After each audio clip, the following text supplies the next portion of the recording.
Live from the Business Radio X studio inside Renaissance Bank, the bank that specializes in understanding you. It's time for North Fulton Business Radio.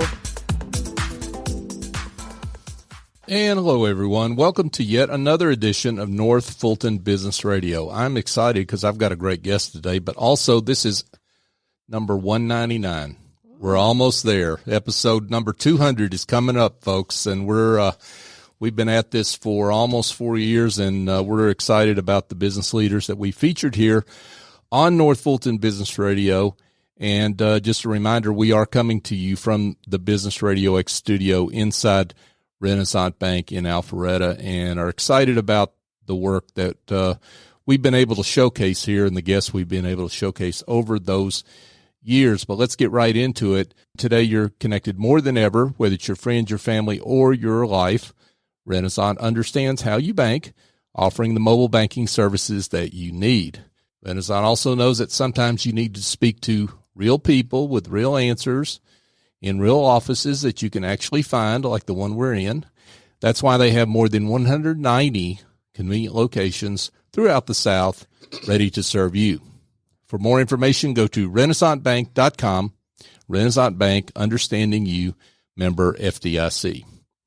And now I want to welcome Soumaya Khalifa. Soumaya is with Khalifa Consulting. She's the president and founder. Soumaya, it's great to have you. It's wonderful to be with you, John. Yeah, great to have you back, actually. You're a return visitor, and we're glad to have you back. Thanks. Yeah. So just give folks a little overview of your firm and what you do, how you help folks. Wonderful. Yeah. Well, we are based in Metro Atlanta, and we are a network of intercultural experts covering the whole entire world, and we work with leaders and organizations as they open up markets and as they work with different parts of the world. And we are also working with them right here in Metro Atlanta because the world is here in Metro Atlanta. So people who run organizations that have people from all over the world and different cultures, we help them bring their teams together to work better together and to impact their bottom line. So the world's coming to Atlanta. But Atlanta, it is. It keeps coming and further diversifying. But there are companies here that are sending folks out to the world too, right? Right. Yeah, and then also companies who are bringing people from everywhere in the world to Atlanta, sure, as executives, etc. Yeah. So a lot of work in terms of coaching and cultural education, both outward bound and inward bound. Absolutely, yes. Awesome. So let's talk a little bit about some of the specific issues that you work on, because you're working both with individuals, executives, and teams, right? Absolutely, yes. And yeah. Organizations. Yeah. Talk a little bit about that work. So the executive coaching, we have a wide variety of clients, but just to give you an example, somebody who is from Africa or who is from Europe and moving to the U.S., taking up a very high position in an organization, and they really don't know the U.S. culture. They have been really, really good at what they're doing in their home country or maybe a third country. But when they come here, they find that, gosh, what am I supposed to do? How am I supposed to communicate? Do people understand me right? Am I communicating properly? Do I get them? Do they get me? And they're not very aware of their own culture now, a work culture, and we work with them to help them understand. Just to give you an example, a high-level executive with a Fortune 100 company who has to come up with a legacy project for the CEO of the company. And she had lots of different ideas. And so part of the coaching session was to go through the ideas and what would really resonate with her CEO. And so based on that, we came up with what would work within the U.S. cultural context. And she is a superstar. Oh, wow. Yeah. That's awesome. And that's what it's all about at the end of the day, right? Absolutely. Helping people be successful in Sure. different cultures. You mentioned something there that I think is interesting, and that is that folks come out of their own culture, or they're bound by their own culture. They're so into it. They're like a fish in the water. The fish doesn't know it's in the water, right?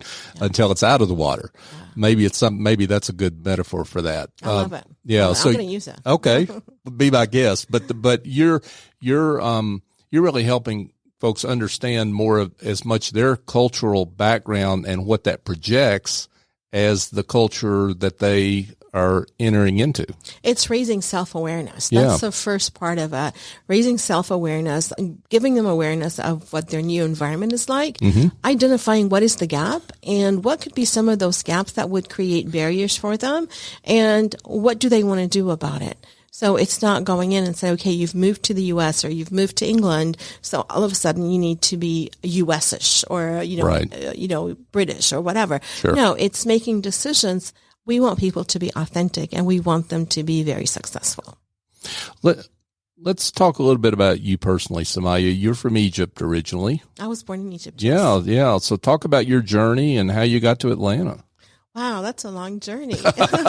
We've got time. Okay, come on. Great. Wonderful. Yeah. Well, I was born in Egypt, stayed there for the first few years of my life. Both my parents were medical doctors, and my mom received an opportunity to come and further her research, medical research, in Dallas, Texas. She had received a lot of offers, but somehow they chose Dallas, Texas.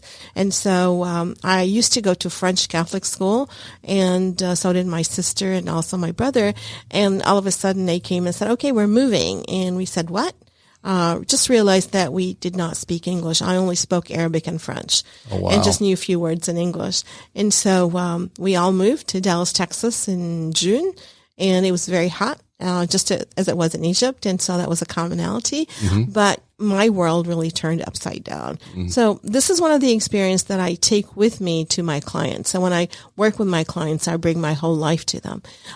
Later on, my parents decided that they're going to stay in the U.S. and became U.S. citizens. All of us did. And fast forward, have an undergraduate degree in chemistry. And the reason is both my parents wanted all of us to be doctors, but it just did not work out. Right. I found my passion to be in human resources, got my MBA in human resources, worked for Fortune 100 companies here in Metro Atlanta. And by the way, between all that stuff, I got married and we moved. My husband is the reason why we came to the Metro Atlanta area. He had a job offer and we decided, okay, let's do it. And so that's how we're here. And we've been here for 31 years. Oh, that's awesome. That's a long time. So most of my life I've been here. And did a lot of stuff in human resources, including diversity and inclusion. My job was eliminated and I had to kind of figure out what did I want to do when I grew up. And so I wanted a job or something to do that brought my whole me to my clients, and that was the intercultural world. Wow, but you had a lot of experience in that within the confines of Fortune 500 or Fortune 100 companies. Absolutely, yes. Yeah, that's great work. Soumaya Khalifa is our guest, folks. If you just joined us, she's with Khalifa Consulting. She's the president and founder, as you just heard.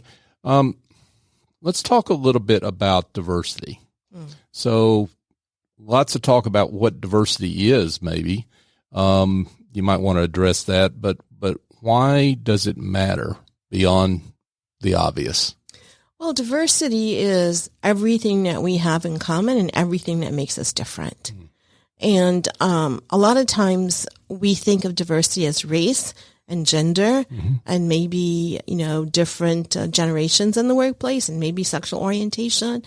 And let me give you an example of why diversity is important, right? And I'll give you a couple of them. A while back, a soft drink company was going into Egypt. And they came up with a brilliant idea for a billboard. And it was a storyboard. And it was a young man running through the desert. He was very tired, just like really looked really bad. And then the second picture was him drinking their drink. And then the third picture was him being refreshed and ready to take on the world. And they thought they're going to get some really awesome returns because of this campaign. Well, what happened is they were unpleasantly surprised. They missed one thing, and that is people in Egypt speak and write Arabic. Even though they had the billboard in Arabic, the pictures were not in the same order. So for Arabic, it's read from right to left. So people read it as the strong, happy, refreshed young man was doing really well. He drank their drink and he became really beat up. Oh, and boy. So that kind of worked against them. And not having the right people at the table and looking at what we're doing in business and providing input could have a very negative effect. And another example that came out not too long ago, and maybe many of our listeners remember it, and that was H&M. Where a couple of years ago they had an ad of an African American looking child, a beautiful child, and he had on a hoodie, and the hoodie said, "Coolest monkey in the jungle." Oh dear. Exactly. Yeah. Exactly. Yeah. And that was really a negative thing for the company. And they came out and apologized, but the damage had already been done. Sure. And that's damage a company may never recover from. Potentially, yeah. Potentially. Yeah. I mean, yeah.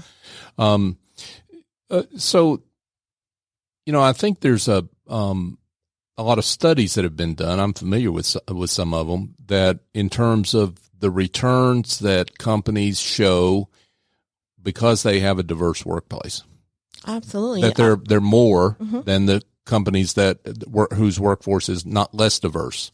Right. And maybe the study that you're referring to was done by McKinsey & Company, and they found that companies that are in the top quartile of gender diversity were 21% more likely to experience above average profitability. And then those with ethnic and cultural diversity, that number went up to 33%. So it is a business case to have diversity. Yeah, and you mentioned some great examples, because the examples you mentioned have some real cost to them. I mean, the wasted money in that campaign, the rebranding that's got to get done, the apologies that have to be made, all that costs money. Exactly. It's a real bottom line. Absolutely. Yeah. So let's talk a little bit about how you work with companies. I mean, what does an engagement look like? And maybe you can talk a little bit about the kinds of clients you work with. Our clients are very diverse themselves, from executive coaching to an organization who might have Muslim employees, and what are some of the reasonable accommodations they might need, and training their supervisors and managers. Because a lot of times when employers and managers hear the word religion in the workplace, they will just roll over and play dead, right? What is it that you need? Let me give it to you. Right. But actually, the employer has rights too. And so what is it within the reasonable accommodation mode that employers can and don't need to do? Sure. And so it would be cultural awareness. It will be understanding. It would be a safe place for people to ask their questions. We also conduct training and consulting on, moving into a new market, whether it's in the Arab world or anywhere else in the world, how to market, how to understand the different groups that the organization is going into. And it's really, with the larger companies, they have more dollars to do this and maybe not get it right the first time, but medium to smaller companies, they don't have that luxury. So we find that our their return on the investment of using us is much greater. Sure. You mentioned accommodations in the workplace. Let's talk a little bit about that, because you're a leader in the Atlanta Muslim community. You've got this HR background. Let's talk about what are reasonable accommodations for Muslims in the workplace when it comes to prayers, headscarves, some of the issues that are unique to Muslims. Sure. So, not all Muslims follow the religion. It's a very diverse group of people. And so if a person follows their religion and they do want to pray, then the reasonable accommodation from the employer's side is to provide a space where a quiet, private place where the employee can perform their prayers. Now, the prayers change every single day. And the employees don't need an extra, or should not be given an extra break to be able to do their prayers. The accommodation comes in from the employer to move their break around to be able to do it when the prayer becomes, due. Sure. And so those are all things that we talk about in the training, and realize that, the prayer times changes every single day. Just to give you an example, the sunset prayer in December is about 5:30 in Atlanta. Right. And in July, it's more like closer to 9 p.m. So, understanding that makes a lot of sense to people, and they could, be able to reasonably accommodate their employees better. And doesn't it, it makes, I want to get into Ramadan in just a second, but it makes intuitive sense to me that if you're an employer who understands these issues, accommodates your employees and their individual ways of observing their religion that are important in the workplace, that you're making yourselves an attractive employer. A place that folks want to come work for, and you've got loyalty from your employees, right? Absolutely. The word gets out. Right. That I work for XYZ company, and let me tell you, they understand my needs, and they're providing reasonable accommodation, and more people want to apply. And not only that, but also the marketplace. They want to buy their products. So let's talk about Ramadan and the issues around Ramadan that employers need to be aware of. So Ramadan is a lunar month, and every year it's 11 days earlier. So in 2020, it's expected to start on April the 24th. And the reason is that Muslims actually wait for the moon to be born, and the night before, that's when they find out that Ramadan is tomorrow. It's a big excitement. Mm-hmm. And so it's a total fast from dawn to sunset, no food, no water. And when employees are working on the production floor, et cetera, it becomes a safety issue. Mm-hmm. So employers need to know about that, and then offer, talk to the employee and find out how they can accommodate their needs. Maybe they want to switch shifts, or maybe they want to, not take their lunch break until later, or leave early, or whatever it is that would work for them. Mm-hmm. The breaking the fast, the employees will really appreciate dates and water if they're still working. And I've worked with retailers across the country before where we talked about that, and they provided dates and water for the employees to break their fast. And that was a big hit. Muslims who worked for them, really appreciated the dates and the water, and the cost is very low. Mm-hmm. And so that was a big plus for that employer. Yeah. And again, we're not talking about things that cost a lot of money for the company. We're just talking about, low cost ways to show that you understand and that you're interested in the lives of your employees. You care about your employees. Yeah. Yeah. That's great. Folks, we're speaking with Soumaya Khalifa, and she's the president and founder of Khalifa Consulting. But Soumaya, you also are very active in the, as I mentioned before, in the Muslim community here in Atlanta, specifically with the Islamic Speakers Bureau. So talk a little bit about your work there. Sure. That's my baby. Yeah. And started the Islamic Speakers Bureau in 2001. August 18th, 2001. Wow. Yeah. Well, I was right. What timing that was. I know. That's just wow. Really. And we started to just being a source where people spoke about Islam and Muslims who knew what they were talking about versus folks who had a hidden agenda and talking about it. And we have evolved through the years. In 2014, we had the 100 Influential Georgia Muslims, which helped create narratives and share narratives about American Muslims that are not usually shared. And in 2016, we had the 40 under 40 Georgia Muslims. Oh, wow. And in 2019, we started the first ever leadership institute targeting the Muslim community, but it's open for all. And we graduated our first class last year. So we were very proud of that, and we're going through our second class right now. And this year we're partnering with CFAL, which is a United Nations organization, to bring the Leadership Institute to our 18 cohorts this year. Wow. You made me tired telling me all that. That is great work, and a lot of work to get to that point. So congratulations on that. Thank you. Yeah. So you have speakers that go out to a variety of community groups, right? That's right. Yeah. Let's talk a little bit about where they go. Oh, they go to faith organizations, churches, synagogues, anywhere. Rotaries and what have you. They go to schools, they go to universities. Sometimes it's just a private group of people reading a book or just anywhere and everywhere. Mm-hmm. Yeah. That's great. That's great. I'm interested in the impact of the Muslim community in Atlanta has a big impact, but let's talk specifically. We're business here, so let's talk about Muslim-owned businesses in Atlanta. Absolutely. Yeah. Tell us about that impact here in the Atlanta economy. Sure. When we did the 100 influential Georgia Muslims, we were surprised ourselves to find the impact of Georgia Muslims on the economy of Georgia.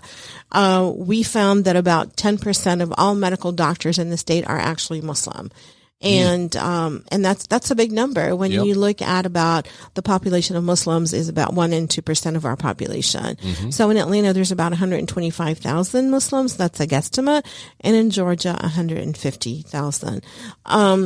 We found them, besides being doctors, engineers, professors, and what have you, business owners. One business that really is a great example is a venture aviation. And what they do, which is very a niche market, they have spare parts for airplanes.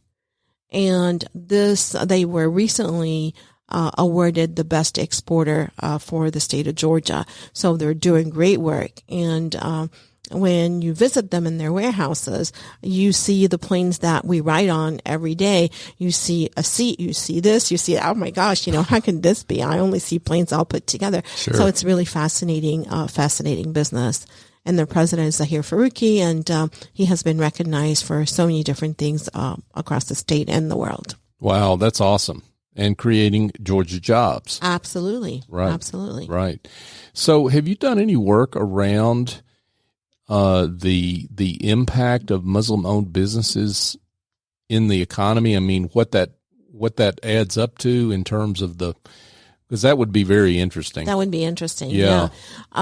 Unfortunately for the community, it's a little bit, we're just trying to get our arms about how many people are here first and what they do. And we're doing a study right now that's looking at that. Okay. Awesome. Great stuff. So, this has been great, Soumaya. I want to get back, though, to your business, and let's make sure folks know how to get in touch with you. We'll get to that in a second. But talk a little bit about the kind of clients that you work with that are good fits for you and folks that ought to be in touch with you. We work with our clients when we meet them where they're at. Mm. So, small businesses, we work with them to help them as they explore new markets. Mid-sized businesses, the same thing, but we also do coaching for them. We do training for them. An example would be a mid-sized company that had interest in Saudi Arabia, and they had, presence here in Georgia and in Saudi Arabia, and they had breakdown in communication between the two teams, how to bring that communication back together, how to conduct meetings, how to do negotiations in that market. And for larger companies, we work with them, again, executive coaching. We find out what is it that they're trying to do and provide them with tools. We have also worked with organizations, really big names, where they wanted to do videos and publish books about their accomplishments in certain countries. And we made sure that the translation of their work was appropriate in the language, as well as the images and the narrative that went with it were appropriate versus, not appropriate and causing more problem than helping. And it sounds like, maybe this is obvious, but then here goes a company and they put up a billboard that really sets them back. Folks really need to be in touch with you maybe before they go and make a commitment or go hire certain people or whatever, right? Absolutely. We're here to help, and we don't want you to waste your time and have an unpleasant experience. Right. That makes perfect sense. So, one other lots of questions I could ask, and we're kind of getting toward the end of our time, but I want to come back around to something you said about the way you get folks to negotiate, okay, and talk about, I'm interested in the different styles of negotiation that people might run into on the front end when they're trying to develop a new market or hire an employee or whatever. Right. So, in different markets, in my area, specialty is the Arab world, is relationships. So, and a lot of times the U.S. American mindset is more of a task oriented. We got to do this. Let's get in there and do it and move on. But that has caused, setbacks in negotiations. Taking time up front, building those relationships and getting to know people, drinking that coffee, drinking that tea, answering how's your health today or how's your trip or whatever. Sure. It really pays off. Yes. Really pays off. But being in the mindset, let's get it done, let's sign the paperwork and move on, that does not work. Right. So, we work with them, understanding who they're working with, understanding, just to give you an example, not too long ago, I did a training session up in Virginia for a company that had a very strong interest in the UAE and doing a multi-billion-dollar projects there. And, they thought, we went to the UAE and they're just as modern as we are and their mindset is the same as us. But you know what? The facade doesn't really tell you what's below it. And so we had a whole 2-day training session about how to understand the UAE market, how to understand the leaders there, and how to negotiate. And they, even though they thought they knew it, after the training, I said, well, we really did not know anything. Right. And they really appreciate it. And I just heard that they got that deal. So that is wow. Something that I'm very proud of. Yeah, that's awesome. I said I was going to wrap it up. I got one more question. Sure. So I'm curious about, you mentioned outward bound, trying to develop new markets. So what advice do you give companies? And I know it depends on what they're selling, but in terms of the markets in the Middle East that they should pay attention to. I mean, what are the great markets right now that maybe companies should be trying to enter that they're not in right now? Oh, there are so many markets there, right? So the auto industry is really big in Morocco right now. The solar energy market is huge, especially in Egypt. It's going to be the largest market for that. Egypt has over 100 million people population. So entering that market has got a lot of potential upside to it. Sure. You have also Saudi Arabia, the UAE, Kuwait. So there's so many different markets in that region of the world. And a lot of it is not totally tapped yet.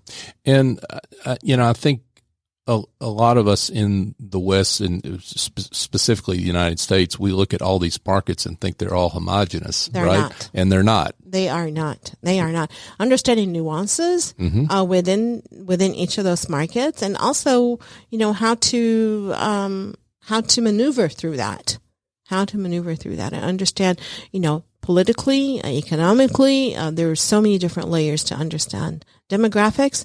This whole area has the youngest population. Okay, folks, I'm going to cut myself off, but I think it's clear you need to be in touch with Soumaya Khalifa Consulting. If you've got any issues around diversity, being involved in the Middle East in some way in terms of your business, lots of things there to unpack. So, Soumaya, let's get folks in touch with you. How do they do that? Tell them how to be in touch. Sure. Our website is khalifa.consulting. No.com, so khalifa.consulting, KHALIFA.consulting, or call 678-523-5080, 678-523-5080. We look forward to hearing from you. This has been great. Soumaya, thanks for being with us. Thank you, John. Folks, let's talk about some other headaches you might have, whether it's administrative tasks or bookkeeping, marketing, presentations. Maybe you need a workshop done, prepared, planned. Well, I've got an answer for you. A smart and reliable office angel will fly to your needs. They're not a temp agency or a placement firm. Office Angels matches your business support needs with angels who have the talent and experience necessary to help you maintain and grow your business on an ongoing or as needed basis. Your terms, your timeline. They lend a hand when needed and fly off when the job is done. Find out more at officeangels.us or call Chief Executive Angel, S.E. Escobedo, at 770-442-9246. And I strongly encourage you to call Essie because I use her services, and she is awesome. Folks, just another reminder that you can listen to this show every Tuesday morning live at 11:30. We also have special shows throughout the week as well. If you miss any of our shows, don't worry about it, because you can find us on Apple Podcasts, Stitcher, TuneIn, Spotify, Google Podcast, Overcast. Should I keep going? Your favorite podcast app. How about that? Or go online, if you wish, to northfultonbusinessradio.com. You can find not only our most recent shows, but our entire archive, all 199 of them, and they're growing. So check out our business leaders there, like Soumaya, whose great work that we have featured over these past 4 years. You can also find us on social media at North Fulton BRX. That would include LinkedIn, Twitter, and Facebook. So for my guest, Soumaya Khalifa, I'm John Ray. Join us next time here on North Fulton Business Radio.